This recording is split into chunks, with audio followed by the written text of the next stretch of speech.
नमस्कार, आदाब, सत श्री अकाल। मैं शिल्पी आप सबका संकल्प से सफलता के अपने इस प्लेटफॉर्म पर आप सबका फिर से एक बार स्वागत करती हूँ। जैसा कि मैंने कहा था, यहाँ पर आज हम जो यूपीपीएससी प्रीलिम्स का जो एग्जाम है उसमें जो करंट अफेयर्स हम 1 ईयर का पढ़ रहे हैं उसके रिगार्डिंग जो भी हमने पढ़ा है उसमें करंट अफेयर्स के एमसीक्यूज को यहाँ पर देखने की हम कोशिश करेंगे कि जो हमने पढ़ा है उसके बेसिस पर यहाँ पर कुछ एमसीक्यूज आपको दिए जा रहे हैं प्रैक्टिस के लिए, कि उसकी प्रैक्टिस करते हैं तो हमें पता चलेगा कि कैसे क्वेश्चंस की प्रकृति रहती है अगर करंट अफेयर्स की बात करें किसमें, यूपीपीएससी के प्रीलिम्स में। ठीक है, तो यहाँ पर 1 ईयर के करंट अफेयर के बेस्ड पर इन एमसीक्यूज को लाया जा रहा है। तो आज ये पार्ट 1 है, इसमें कुछ एमसीक्यूज को देखेंगे, फिर कल और हम एमसीक्यूज को देखेंगे, फिर इसके साथ करंट अफेयर्स की कुछ चीजों को और एड ऑन करते हुए उसके जो है प्रैक्टिस सेट को हम करते रहेंगे। तो इससे आपको पता चलता रहेगा कि आखिर हम जो पढ़ रहे हैं वो सही दिशा में जा रहा है या नहीं, उससे हमें क्वेश्चंस बनते हुए समझ आ रहे हैं या नहीं, तो उसको हम यहाँ पर समझेंगे। अब आपके लास्ट 28 डेज जो है बचे हुए हैं यूपीपीएससी प्री के लिए, स्क्रॉल करते हैं। और अगर आप नए हैं और आपने संकल्प से सफलता के इस प्लेटफॉर्म को जो यूट्यूब चैनल है उसको सब्सक्राइब नहीं किया है तो प्लीज सब्सक्राइब कर लीजिए, बेल आइकन दबा दीजिए ताकि टाइमली नोटिफिकेशन मिलता रहे।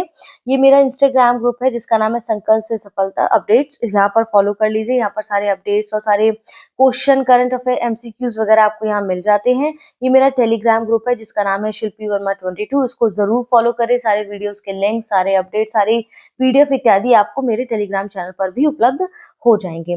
चलिए बिना समय जाया करते हुए आज के पहले प्रश्न को हम देखते हैं। विश्व के प्रथम लकड़ी के उपग्रह का नाम क्या है? ऑप्शन है आपका, ऑप्शन ए लग्नोसेट, ऑप्शन बी बुडीसेट, ऑप्शन सी सेनोसेट, ऑप्शन डी जंबोसेट। तो इस प्रश्न का उत्तर यहाँ पर क्या हो जाएगा? इस प्रश्न का उत्तर होगा ऑप्शन ए, यानी कि ये जो प्रश्न कह रहा है कि विश्व में लकड़ी के जो उपग्रह का नाम है वो है लिग्नोसेट, यानी कि ये जो है 4 नवंबर 2024 को स्पेस एक्स CRS-31 मिशन के माध्यम से इस नामक उपग्रह को, किस नामक, लिग्नोसेट नामक उपग्रह को, ठीक है, अंतरराष्ट्रीय अंतरिक्ष स्टेशन यानी कि ISS के लिए प्रक्षेपित किया गया है। ठीक है, इसके लिए प्रक्षेपित किया गया है। ये अंतरिक्ष में पहुंचने वाला विश्व का प्रथम लकड़ी का उपग्रह है। ठीक है, विश्व का प्रथम लकड़ी का उपग्रह है और ये जो उपग्रह है अमेरिका के फ्लोरिडा स्थित केनेडी स्पेस सेंटर से फॉल्कन 9 रॉकेट द्वारा प्रक्षेपण के उपरांत एक मानव रहित, ध्यान रखना, एक मानव रहित कार्गो ड्रैगन अंतरिक्ष में सवार होकर ISS पहुंचा है। और लेग्नोसेट का जो निर्माण है हिनोकी नामक जापान में पाई जाने वाली मैग्नोलिया लकड़ी द्वारा किया गया है। ठीक है, किसके द्वारा किया गया है? मैग्नोलिया लकड़ी के द्वारा किया गया है, यहाँ पर स्पष्ट है। चलिए अब हम आगे बढ़ते हैं। अगला प्रश्न आपका आज का क्या होने वाला है? नवंबर 2024 में, दूसरा प्रश्न है, नवंबर 2024 में भारतीय अंतरिक्ष अनुसंधान संगठन ने कहां पर भारत के पहले एनालॉग अंतरिक्ष मिशन का शुभारंभ करने की घोषणा की थी? ठीक है, तो कहां पर इन्होंने ये शुभारंभ करने की घोषणा की है? ये प्रश्न क्या पूछ रहा है आपसे? पहले एनालॉग अंतरिक्ष मिशन का शुभारंभ कहाँ हुआ है? ऑप्शन ए लेह में, option B Pune, option C Guwahati, option D Bhubaneswar. इस प्रश्न का उत्तर क्या हो जाएगा आपका? ऑप्शन ए लेह में। ठीक है, इसकी व्याख्या को थोड़ा सा समझते हैं। क्या कह रहे हैं कि 1 नवंबर 2024 को इसरो ने घोषणा की कि भारत के पहले एनालॉग अंतरिक्ष मिशन का शुभारंभ लेह लद्दाख में किया गया है। क्लियर है यहाँ तक? ठीक है, अब फिर वो कह रहे हैं कि इस मिशन के तहत वैज्ञानिकों और अंतरिक्ष यात्रियों को एक विशेष नियंत्रित वातावरण में रखकर पृथ्वी से बाहर के, ठीक है, पृथ्वी से बाहर के किसी अंतर्ग्रही स्थान जैसे मंगल और चंद्रमा के समान परिस्थितियों का अनुभव कराया जाएगा। इसलिए इस प्रश्न का उत्तर ऑप्शन ए हो जाता है। स्पष्ट है? आगे बढ़ते हैं। आज का अगला प्रश्न है प्रश्न नंबर 3, जिसका जो है कि मिशन, यहाँ पर क्या है कि मिशन जो है आपका मिशन शक्ति सेट, ठीक है, मिशन है ये, मिशन शक्ति सेट से संबंधित कौन सा कथन सही है? ठीक है, कौन सा कथन सही है? ऑप्शन है, इसका उद्देश्य 108 देशों की लगभग 12,000, ठीक है, 12,000 बालिकाओं को अंतरिक्ष प्रौद्योगिकी में प्रशिक्षण प्रदान करना है। ये मिशन जो है इसको Chennai aerospace startup space kids India द्वारा प्रारंभ की गई एक वैश्विक पहल है। क्या है? एक वैश्विक पहल है। नीचे दिए गए कोड का इस्तेमाल कर सही उत्तर चुनना है। तो क्या पूछ रहे हैं? सही उत्तर आपसे अपेक्षित कर रहे हैं यहाँ पर। तो इस प्रश्न का उत्तर यहाँ पर क्या होगा? ऑप्शन सी, यानी कि पहला और दूसरा जो कथन है दोनों ही सही है। यहाँ पर ऑप्शन सी करेक्ट हो जाएगा। ठीक है, थोड़ा सा समझ लेते हैं। ये जो आपका मिशन शक्ति सेट है ना, मिशन शक्ति सेट जो है ये चेन्नई स्थित aerospace space startup space kids India द्वारा प्रारंभ किया गया एक वर्ल्ड लेवल का एक पहल है। इसका उद्देश्य क्या है? यहाँ पर 108 देशों की लगभग 12,000 बालिकाओं को अंतरिक्ष प्रौद्योगिकी में प्रशिक्षण प्रदान करना, और इस मिशन के तहत 14 से 18 वर्ष की आयु वर्ग के, देखिए यहाँ से क्वेश्चन के टर्निंग पॉइंट्स आते हैं जब आपको स्टेटमेंट में चेंजेस कर दिए जाते हैं, ठीक है। 14 से 18 वर्ष की आयु वर्ग की जो हाई स्कूल की लड़कियां हैं, उनके अंतरिक्ष प्रौद्योगिकी, पेलोड विकास और अंतरिक्ष प्रणालियों में विभिन्न पहलुओं के संबंध में 120 घंटे का ऑनलाइन प्रशिक्षण प्रदान किया जाएगा, ठीक है। ऑनलाइन प्रशिक्षण के पूरे होने पर हर देश के एक छात्रा को, यानी कि कुल 118 छात्राओं को चयन किया जाएगा, ठीक है। हर देश से एक छात्रा, यानी कि कुल 108 छात्राओं का यहाँ पर चयन किया जाएगा। स्पष्ट है यहाँ पर? चलिए, अगला प्रश्न क्या कहता है? देखिए, आज मैं आपको इस प्रकार से ऑडियो फॉर्म में दे रही हूँ, कल से आपको वीडियो में, जिसमें मैं बोर्ड पर स्क्रीन पे ही आके पढ़ाऊंगी। आज थोड़ा सा लाइट का इश्यू हो रहा था, जिसकी वजह से मैं आपको यहाँ पर टाइमली ये पहुंचाने का प्रयास कर रही हूँ। अगला प्रश्न है, यूरोपा क्लिपर मिशन के संदर्भ में कौन सा सही है? यूरोपा क्लिपर मिशन, ठीक है। ये सारे मिशन ध्यान रखिएगा, क्योंकि पीसीएस में कई बार इनसे प्रश्न बनते हैं, इसीलिए आपको यहाँ पर हम जो पीसीएस में प्रश्नों की जो प्रकृति है करंट अफेयर्स में, उसके बेसिस पे इसको क्रिएट किया गया ताकि आप समझ सकें। इसका प्रक्षेपण अक्टूबर 2024 में यूरोपीय अंतरिक्ष एजेंसी द्वारा किया गया है, ऑप्शन ए। दूसरा कथन कहता है, नासा का पहला मिशन है जो पृथ्वी के बाहर, ठीक है, पहला मिशन है जो पृथ्वी के बाहर किसी महासागरीय दुनिया का अध्ययन करने के लिए ये समर्पित है, ठीक है, अध्ययन करने के लिए समर्पित है। तीसरा कथन है, यूरोपा क्लिपर अंतरिक्ष अपने साथ, ठीक है, यूरोपा अंतरिक्ष यान जो है अपने साथ 9 वैज्ञानिक उपकरणों को लेकर गया है, ठीक है। नीचे दिए गए कोड से सही उत्तर चुनना, ऑप्शन ए 1 और 2, ऑप्शन बी 3, ऑप्शन सी 2 और 3, ऑप्शन डी उपयुक्त सभी। तो इस प्रश्न का आपका उत्तर क्या हो जाएगा? ऑप्शन सी, यानी कि दूसरा और तीसरा कथन यहाँ पर ठीक है, यानी कि पहला कथन गलत है। इसका प्रक्षेपण जो है इस समय पे नहीं किया गया था। कब किया गया था, किसके द्वारा? देखते हैं। आप देखेंगे कि यहाँ पर आप इसका जो मिशन है 14 अक्टूबर 2024 को नासा के यूरोपा क्लिपर मिशन, ठीक है, इसका प्रक्षेपण किया गया है। इस अंतरिक्ष यान को अमेरिका के फ्लोरिडा स्थित कैनेडी स्पेस सेंटर से स्पेसएक्स के फाल्कन हेवी रोवर द्वारा लॉन्च किया गया है, ठीक है। और ये जो यूरोपा क्लिपर है, ये बृहस्पति ग्रह यानी कि जुपिटर का उपग्रह जो होता है, यूरोपा का विस्तृत अध्ययन करने के लिए इसको डिजाइन किया गया। इस तरह का ये पहला मिशन है, ठीक है, इस तरह डिजाइन किया गया जिसका ये पहला मिशन है, ठीक है। अब इसके बाद साथ ही ये नासा का पहला ऐसा मिशन है जो पृथ्वी के बाहर किसी महासागरीय दुनिया का अध्ययन करने के लिए समर्पित है। क्लियर है? इस मिशन का उद्देश्य क्या है? 2034 तक इसको जो है, ये 2034 तक इसको इस मिशन को जो समाप्त किया जाएगा वो 2034 तक समाप्त किया जाएगा। यूरोपा क्लिपर एक रोबोटिक और ऊर्जा चालित अंतरिक्ष यान है। यह अपने साथ 9 वैज्ञानिक उपकरणों को लेकर गया है। यहाँ पर क्लियर है? तो इस प्रश्न का उत्तर क्या था? पहला कथन गलत था, क्योंकि ये प्रक्षेपण 2024 अक्टूबर में यूरोपीय अंतरिक्ष एजेंसी द्वारा किया गया, जबकि ये आप देखेंगे अमेरिका के फ्लोरिडा स्थित कैनेडी स्पेस सेंटर के एरोस्पेस के फाल्कन हेवी रॉकेट के द्वारा लॉन्च किया गया था। तो इसलिए पहला कथन यहाँ पर आपका गलत है और दूसरे 2 कथन आपके ठीक थे।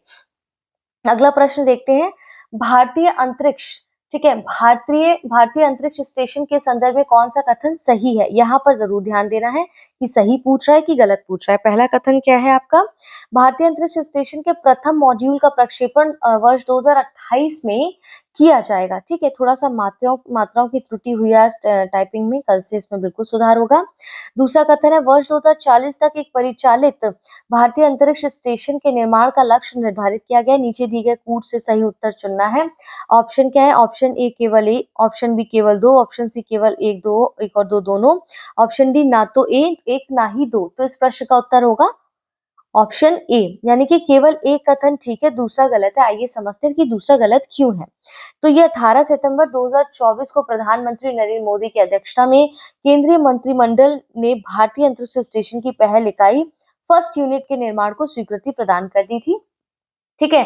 फिर इसके बाद क्या वो भारतीय अंतरिक्ष स्टेशन के पहले मॉड्यूल का प्रक्षेपण 2028 में प्रस्तावित किया गया, ठीक है, 2028 में प्रस्तावित है ये।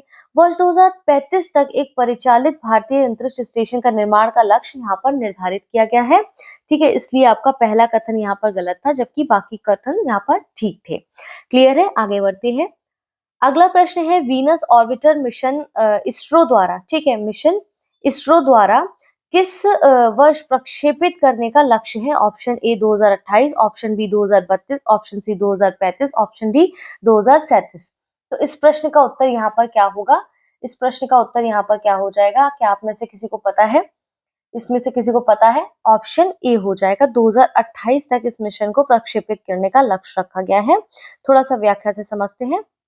ठीक है, अभी हमने ऊपर पढ़ा था वीनस ऑर्बिटर मिशन को स्वीकृत किया गया है और ये जो है ये मिशन पृथ्वी के सबसे निकट स्थित यानी कि वीनस ग्रह के वैज्ञानिक के अन्वेषण के लिए इसको लॉन्च किया जाएगा। इस मिशन के अंतरिक्ष यान के विकास और उसके प्रक्षेपण का उत्तरदायित्व किसके पास है? इसरो पर होगा और इस मिशन का प्रक्षेपण वर्ष जो है 2028 में प्रस्तावित है। इस मिशन के लिए कुल 1236 करोड़ रुपए के कोष को मंजूरी प्रदान की गई, यानी कि इतना फंड इसको प्रबंधित किया जाएगा। यहाँ तक क्लियर है? चलिए अब हम आगे बढ़ते हैं। अगला प्रश्न क्या है आपका? सितंबर 2024 में, ठीक है, आज थोड़ी सी मात्राओं की ये टाइपिंग जिससे करवाई है मैंने उनसे थोड़ी सी त्रुटियां हुई हैं टाइपिंग के दौरान, तो उनसे बोला है मैंने कल से नहीं होगा। सितंबर 2024 में केंद्रीय मंत्रिमंडल द्वारा अगली पीढ़ी के प्रक्षेपण यान यानी कि NGLV के विकास को मंजूरी प्रदान की गई है। इसके संदर्भ में निम्नलिखित कथनों पर विचार करें। क्लियर है? पहला कथन है आपका, इसरो के LVM-3 प्रक्षेपण यान की वर्तमान जो है आप देखेंगे नीत भार क्षमता की तुलना में NGLV की नीत भार क्षमता 3 गुना होगी, जो बड़ी हुई होगी।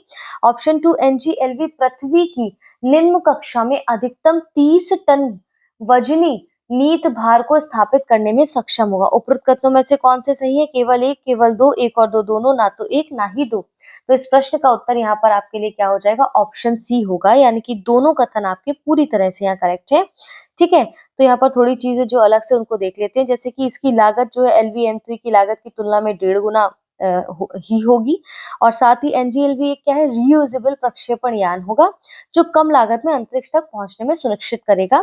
NGLV पृथ्वी की निम्न कक्षा में, ठीक है, आप देखेंगे लो ऑर्बिट जो कक्षा है उसमें अधिकतम 30 टन वजनी नीत भार को स्थापित करने में सक्षम होगा। और उल्लेखनीय है कि आप देखेंगे कि वर्तमान में भारत ने 10 टन तक के वजनी उपग्रहों को पृथ्वी के लियो यानी कि लियो अर्थ ऑर्बिट में प्रक्षेपित करने में सक्षम प्रक्षेपण यानों के विकास में आत्मनिर्भरता प्राप्त कर ली है। इसलिए यहाँ पर इस प्रश्न का उत्तर ऑप्शन सी यानी कि दोनों कथन यहाँ पर आपके करेक्ट हो जाते हैं। ठीक है, अगला प्रश्न क्या कहता है? अगला प्रश्न है पोलरिस डॉन मिशन के तहत 4 सदस्यीय नागरिक दल को अंतरिक्ष में भेजा गया था, निम्नलिखित में से कौन इनमें शामिल थे? तो इस प्रश्न का उत्तर क्या होगा? पहले ऑप्शंस देखते हैं। Option A Elon Musk, option C B है शुभांशु शुक्ल और ऑप्शन सी 3 है स्कॉट पोटीट। इसके बाद ऑप्शन डी 4 है अन्ना मेनन और यहाँ कोड क्या दिया गया है? केवल 1 और 2, केवल 3 और 4, केवल 3 1 3 और 4, केवल 3। तो इस प्रश्न का उत्तर यहाँ पर क्या हो जाएगा? ऑप्शन बी हो जाएगा, यानी कि तीसरा और चौथा कथन यहाँ पर ठीक है, यानी कि स्कॉट पोटीट और अन्ना मेनन यहाँ पर करेक्ट हो जाएगा। इसके बाद उत्तर क्या है इसका? अगर हम व्याख्या के थ्रू इसको समझे थोड़ा सा और, ताकि कोई प्रश्न देखिए सेम टू सेम तो बनेगा नहीं, उसके इर्द गिर्द से भी आपसे पूछ सकते हैं। तो हमने देखा 10 सितंबर 2024 को नासा के पोलैंड स्थित इस तरह से पोलारिस डॉन मिशन का जो है प्रक्षेपण सफलतापूर्वक संपन्न हुआ है। इस मिशन को स्पेसएक्स के फाल्कन 9 रॉकेट के द्वारा ड्रैगन अंतरिक्ष यान के माध्यम से प्रक्षेपित किया गया है। इस मिशन के तहत एक 4 सदस्यीय नागरिक दल यानी कि 4 मेंबर सिविलियन क्रू को अंतरिक्ष में भेजा गया था, जो निम्नवत है। कौन कौन कौन है? जेरेड इसान मैक मिशन कमांडर, स्कॉट पोटीट, सरहा इसके बाद आप देखेंगे सरहा, जो इनका फुल नाम अगर हम यहाँ पर देखें तो क्या है इनका नाम? सरहा गिलिस है। ठीक है, सरहा गिलिस है। अन्ना मेनन है। लगभग 5 दिनों तक पृथ्वी की कक्षा में चक्कर लगाने के बाद पोलरिस डॉन मिशन के अंतरिक्ष यात्री 15 सितंबर 2024 को पृथ्वी पर वापस आ गए हैं। क्लियर है? मान लीजिए प्रश्न आपसे किसी प्रकार से इसमें से पूछा जाए तो आप सक्षम हो उसको करने में। तो आज हम ज्यादातर आप देखेंगे साइंस एंड टेक के जो करंट अफेयर्स बेस्ड प्रश्न है उसके बारे में पूछ रहे, तो यहाँ पर ध्यान देने की जरूरत है। मिशन रूही, ठीक है, रूमी मिशन RHUMI रूमी से संबंधित कौन से कथन सही है? ऑप्शन ए, भारत द्वारा विश्व में पहली बार पुनर्योज्य हाइब्रिड रॉकेट का एक मोबाइल लॉन्चर से प्रक्षेपण किया गया है। ऑप्शन टू, रूहमी 1 एक पर्यावरण अनुकूल रॉकेट है। कौन सा? पर्यावरण अनुकूल रॉकेट है जो पूरी तरह से आतिशबाजी और TNT से मुक्त है। ठीक है, इस मिशन को आप देखेंगे, इस मिशन को माइलस्वामी अन्नादुरई के मार्गदर्शन में लॉन्च किया गया था। नीचे दिए गए कोड से सही उत्तर चुनना। ऑप्शन ए केवल 2, ऑप्शन बी केवल 1 और 3, ऑप्शन सी केवल 2 और 3, ऑप्शन डी उपयुक्त सभी यहाँ पर ठीक हो जाते हैं। ठीक है, तो इस प्रश्न का उत्तर क्या होगा? ऑप्शन डी यानी कि सभी कथन ठीक है। क्यों? क्योंकि जो मिशन रूमी है वो 24 अगस्त 2024 को भारत द्वारा विश्व में पहली बार पुनर्प्रयोजन द्वारा इसका एक मोबाइल लॉन्चर के द्वारा प्रक्षेपण किया गया है। ठीक है, इस मिशन को कहां पर? तमिलनाडु के एक तटीय गांव थरुवंदथाई, ठीक है, थरुविंदथाई, माफी चाहती हूँ, थरु क्या है? थिरुविंदथाई। इसमें से सब में से इन्होंने ई की मात्रा खाली है। कोई बात नहीं, मैं आज इसको करेक्ट कर दे रही हूँ, थोड़ा ही पढ़ाऊंगी, कल से इसको करेक्शन के साथ जो मात्राएं गड़बड़ है उनको ठीक करके ही लाऊंगी। मैंने उनको बोला भी है। ठीक है, थिरुविंदथाई से लॉन्च किया गया। इस मिशन के तहत RHUMI रॉकेट 1 जो है ये 3 क्यूब उपग्रहों और 50 पिको उपग्रहों PICO उपग्रहों, ठीक है, उपग्रहों को माध्य समुद्र स्तर से अधिकतम ऊंचाई तक लेकर गया है और इसका एक पर्यावरण अनुकूल रॉकेट है और ये पूरी तरह आतिशबाजी और INT यानी कि ट्रिनिट्रोल्यून, ठीक है, ट्रिनिट्रोल्यून जो है इससे मुक्त है और ये मिशन जो है RHUMI को माइलस्वामी अन्नादुराई के मार्गदर्शन में लॉन्च किया गया था। यानी कि मोटा मोटा जो जानने लायक आपके एग्जाम के पॉइंट ऑफ व्यू से पीसीएस में जो इम्पोर्टेंट है वो यहाँ पर दे दिया गया है।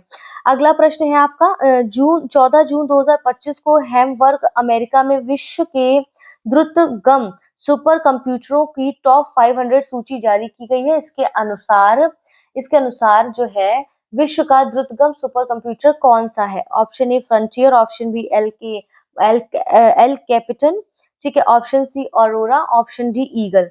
तो इस प्रश्न का उत्तर क्या होगा? ऑप्शन बी एल कैपिटन है। ठीक है, इसमें देखते हैं 14 जून 2025 को हैम्बर्ग अमेरिका के विश्व के द्रुततम कंप्यूटरों, ठीक है, सुपर कंप्यूटरों की टॉप 500 सूची जारी की गई है। इसका प्रश्न का उत्तर है एल कैपिटन के द्वारा ये जो है यहाँ पर जो है सूची ये जारी की गई थी जिसके अंतर्गत इनका नाम आपको देखने को मिलता है।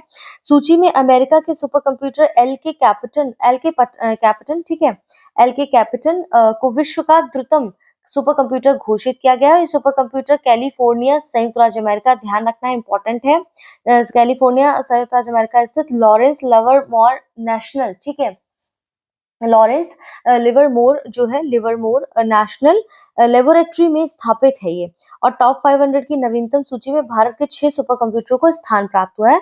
सूची के अनुसार सी डेक पुणे में स्थापित एरावत PSIA वर्तमान में भारत की द्रुततम सुपर कंप्यूटर है और 500 सूची में से समग्र रूप से 162वां स्थान प्राप्त हुआ है।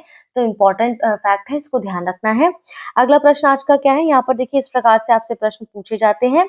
सूची 1 को सूची 2 से हमें यहाँ पर सुमेलित करना है। सूची 1, सूची 2 सुपर कंप्यूटर के यहाँ पर एक तरफ नाम दिए गए और सूची 2 में संबंधित उसके संस्थान दिए गए हैं, ध्यान रखना है।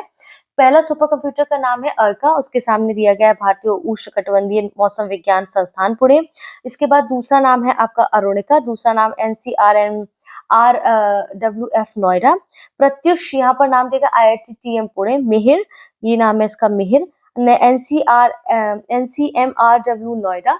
तो यहाँ पर इस प्रश्न का उत्तर क्या होगा उसको हम यहाँ पर देख लेते हैं एक बार, क्योंकि कोड के थ्रू हमें समझ आएगा कि इस प्रश्न का उत्तर क्या है। देखिए ऑप्शन ए यहाँ पर करेक्ट है, आइए समझते हैं कैसे।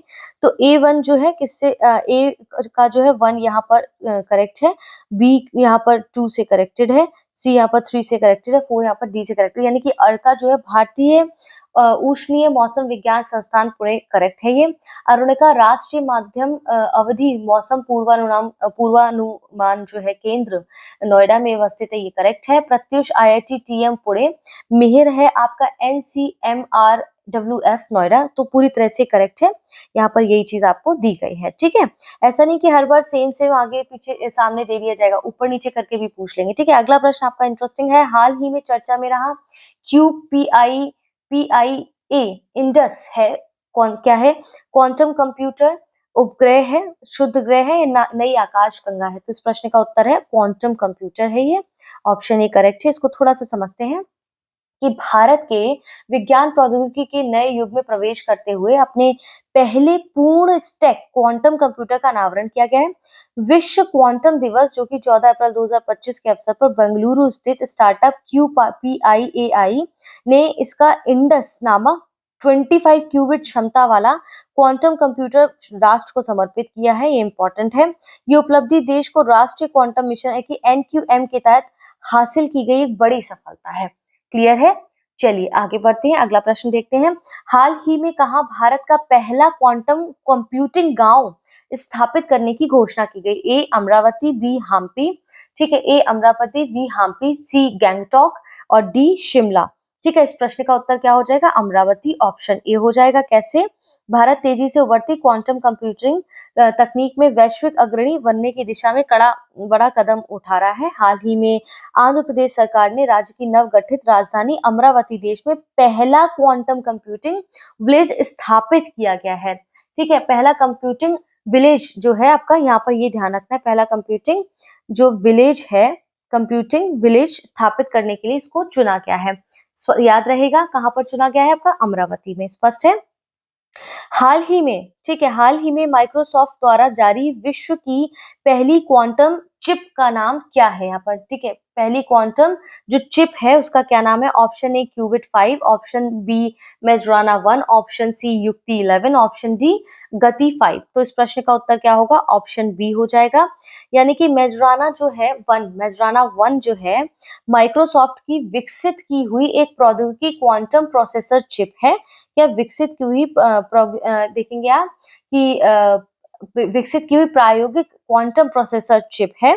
ठीक है, जिसमें पहली बार टोपोलॉजिकल क्यूबिट्स का प्रयोग किया गया है और ये चिप जो है माइक्रोसॉफ्ट के लंबे समय से चल रहे टोपोलॉजिकल, ठीक है, टोपोलॉजिकल आपका जो है क्वांटम कंप्यूटिंग प्रोजेक्ट की देन है। पहला कथन तो ये ठीक है।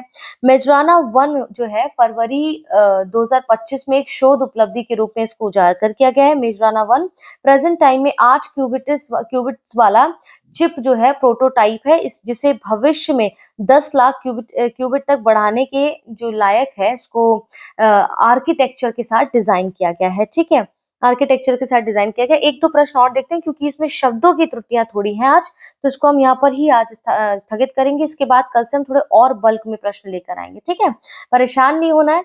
आज मैंने इसको आपको ऑडियो फॉर्म में पढ़ाया, कल मैं डिजिटल बोर्ड पर इसको सामने से पढ़ाऊंगी ताकि डायरेक्ट इंटरेक्शन भी होगा। इसमें भी है, लेकिन आज लाइट का इशू थोड़ा सा है यहाँ पर, जिसकी वजह से ऐसा हो रहा है। दूसरा प्रश्न है आपका, हाल ही में भारत सरकार द्वारा घोषित नेशनल क्रिटिकल मिनरल मिशन, ठीक है, नेशनल क्रिटिकल मिनरल मिशन से संबंधित कौन से कथन सही है यहाँ पर? ठीक है, कौन से कथन सही है? ऑप्शन ए, ये वित्त वर्ष 2024-25 से 2030-31 तक 7 वर्षों का मिशन है, ध्यान रखना है, इंपॉर्टेंट फैक्ट है। दूसरा कथन है, मिशन हेतु 16,300 करोड़ रुपए का परिव्यय मिशन अवधि के अनुमोदित किया गया है। नीचे दी गए कोड का इस्तेमाल कर सही उत्तर चुनना। ऑप्शन ए केवल एक, ऑप्शन बी केवल दो, ऑप्शन सी एक और दो दोनों, ऑप्शन डी ना तो एक ना तो दो। इस प्रश्न का उत्तर अगर हम देखें तो ऑप्शन सी, यानी कि दोनों कथन पूरी तरह से हमारे ठीक है। थोड़ा सा व्याख्या से समझते हैं, जैसे कि इस मिशन को 2025 में national critical mission mineral mission की शुरुआत की गई है। ठीक है, इसकी अवधि हमने देखी यहाँ से यहाँ तक है। अब यहाँ पर क्या देखने की चीज है जो थोड़ी सी हमें पढ़ना है, वित्त मंत्री ने इसका जो बजट है वो 2024-25 में क्रिटिकल मिशन मिनरल मिशन स्थापित करने की घोषणा की है। और इसके बाद आप देखेंगे मिशन के लिए इतने करोड़ सरकारी व्यय जो है परिव्यय 7 वर्षों के लिए अनुमोदित किया गया है। स्पष्ट है यहाँ तक? चलिए अगला एक आखिरी प्रश्न देख लेते हैं। निम्नलिखित कथनों पर विचार करें। पहला कथन है, भारत हरित इस्पात के वर्गीकरण को जारी करने वाला विश्व का पहला देश बन गया है। दूसरा कथन क्या कह रहा है? वैश्विक स्तर पर हरित इस्पात की कोई आमतौर पर स्वीकृत, यहाँ पर देखेंगे कोई आमतौर पर स्वीकृत परिभाषा नहीं है। उपरोक्त कथन में से कौन से सही है? केवल एक, केवल दो, एक और दो दोनों, ना तो एक ना ही दो। इस प्रश्न का उत्तर है ऑप्शन सी, केवल एक और दो दोनों। ठीक है, यहाँ पर दिया गया है कि भारत के हरित इस्पात वर्गीकरण का अनावरण किया गया, किसके द्वारा? केंद्रीय मंत्री SD कामाराज स्वामी के द्वारा दिया गया है। ये वैश्विक स्तर पर हरित इस्पात की कोई आमतौर पर स्वीकृत परिभाषा नहीं है। भारत हरित इस्पात के वर्गीकरण को जारी करने वाला विश्व का पहला देश बन गया है। इम्पोर्टेंट है। हरित इस्पात को जो है आप देखेंगे इस्पात के ग्रीन रेस प्रतिशत के संदर्भ में परिभाषित किया जाएगा, जो कि आप देखेंगे 2.2 टन कार्बन डाइऑक्साइड के प्रति टन तैयार इस्पात से कम तीव्रता वाले समकक्ष उत्सर्जन के साथ इस्पात संयंत्र में उत्पादित भी होता है। यहाँ तक स्पष्ट है। आज हम इस टॉपिक को जो हम इसमें जो करंट अफेयर्स में साइंस एंड टेक स्पेसिफिकली पढ़ रहे हैं उसको आज हम यहाँ पर समाप्त करते हैं, क्योंकि शब्दों में देखेंगे मात्राओं में थोड़ी सी त्रुटियां आज देखने को मिली हैं, जिसको कल से नहीं मिलेंगी। कल से हम इसको डिजिटल बोर्ड पर ही पढ़ेंगे। तो अभी तक आपने चैनल को सब्सक्राइब नहीं किया है, बेल आइकन नहीं दबाया, तो प्लीज दबा लीजिए बेल आइकन। और मंडे टू फ्राइडे सैटरडे में आपको दोपहर को वैसे ये 12 बजे ये प्रोग्राम आ जाता है। आज लाइट की वजह से थोड़ा वेट करना पड़ा, जिसकी वजह से ये डिले हुआ, उसके लिए मैं माफी चाहती हूँ। लेकिन फिर भी आपके लिए यहाँ पर इस प्रकार से लाया गया ताकि आप निरंतर इसका अभ्यास कर सकें। तो आप देखेंगे यहाँ पर हमने काफी चीजों को आज कवर किया, आपको पता चला कि एटलीस्ट क्वेश्चन का नेचर क्या रहता है एग्जाम में। ठीक है, चलिए दूसरा प्रोग्राम जो है आपका आज 3 बजे आ जाएगा, जिसमें हम 3 बजे आ जाएगा आप, जिसमें हम देखेंगे कि जो हम अपना टॉपिक को बेसिक के थ्रू हम पढ़ रहे हैं, जिसमें हम शॉर्ट सीरीज में देखते हैं कि जीएस पेपर को कंप्लीट कर रहे हैं विद घटना चक्र के PYQs के द्वारा। आज हम देखते हैं कौन सा सब्जेक्ट लिया जाएगा। ठीक है, चलिए कल मिलते हैं फिर से। अपना ध्यान रखें। जय हिंद, जय भारत।